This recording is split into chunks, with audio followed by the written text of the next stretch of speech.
Voyage is safely out of the way, and I have an adequate supply of uranium ready for us. Good. I'll bring out the semi-disc plane and pick it up tomorrow. Kent Fowler's planes are likely to be watching for you. You better wait until I can do something about them. Very well. We can't risk having our plans for world dictatorship upset now. With that uranium, I'll be able to build atomic weapons almost as effective as the ones we have on Mars. So you must be sure I get it safely. Yes, sir. You heard what he said. Yeah, shouldn't be so tough. They don't even have a night watchman at Fowler's hangar. Then sabotage those planes tonight. Right.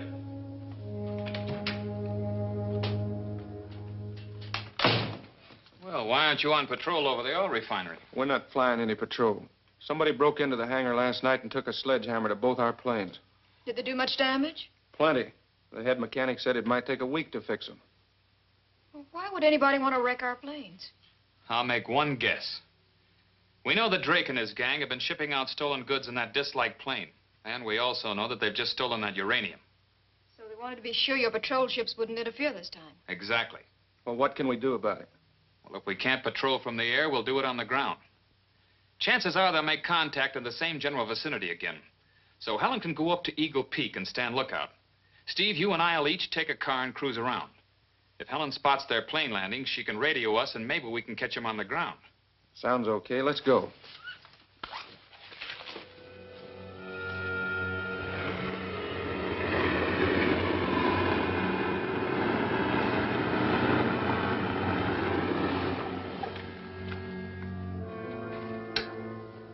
Calling Kent Fowler. Calling Kent Fowler. Come in, Steve. I'm up at the end of the East Road. Has Helen checked in yet? No, but she's due to any minute. Yeah, this looks all right. I'll radio motor to bring out the disc plane. Come in, Helen.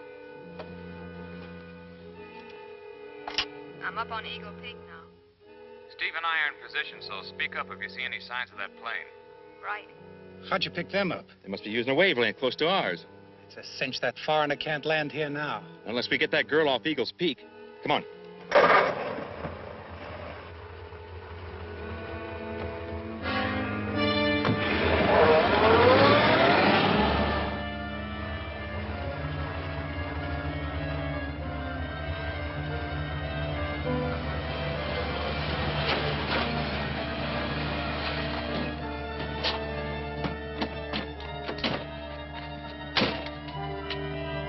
Never mind a radio. Get out.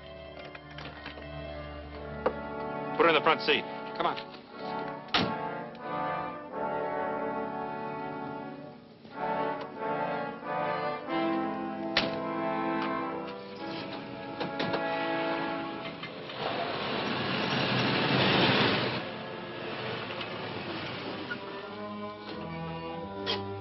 Maybe you better tell us where your partners are in case we run into them accidentally.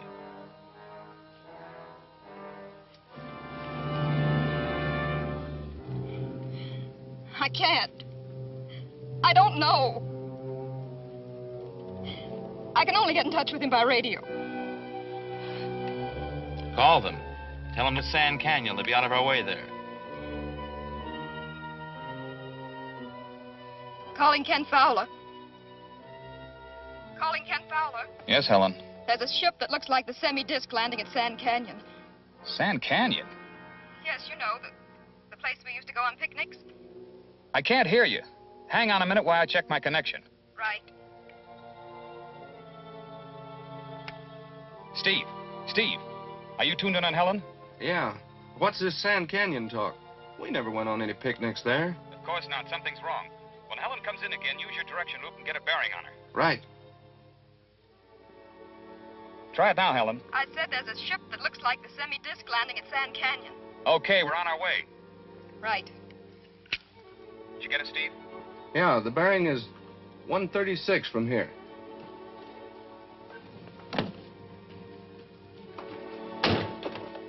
Call Moda. Tell him he can start now. It's okay to land at Oak Flats. Okay.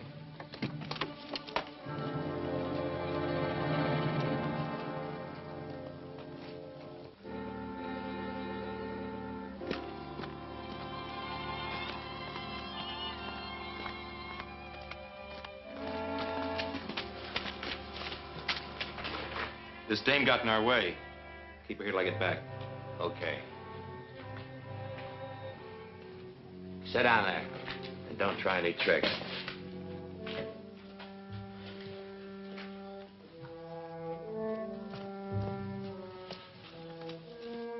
Did you get Motor? Yeah, he's going to take off right away. Good.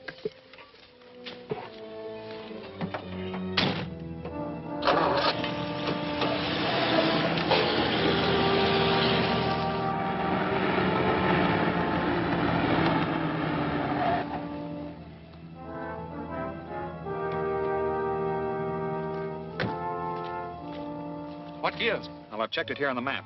Our bearing lines meet at this abandoned mine. Then let's go.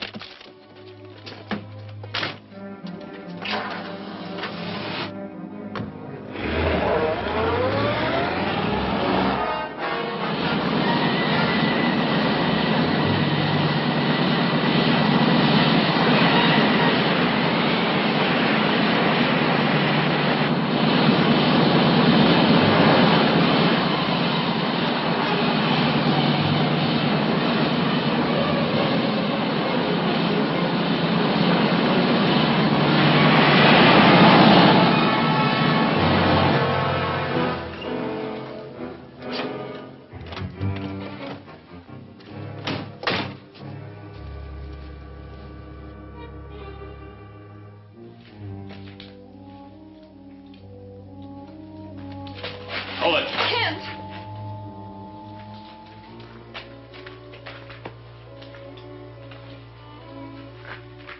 You got here just in time, Kent.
Nice work, Helen.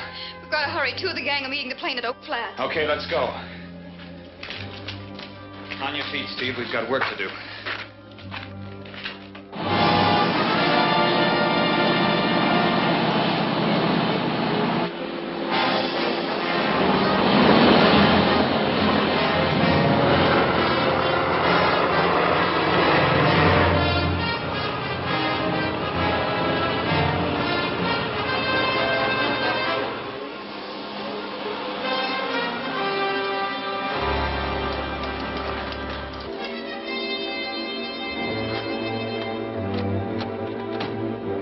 You better stay here, Helen.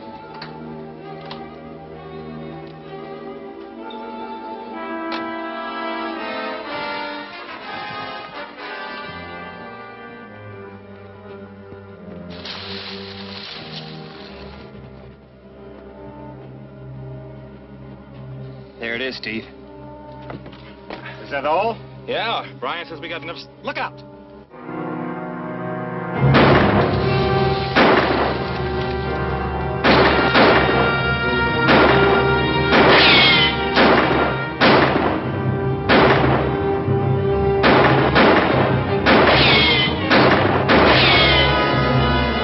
Get behind that car and keep me covered while I get into the plane.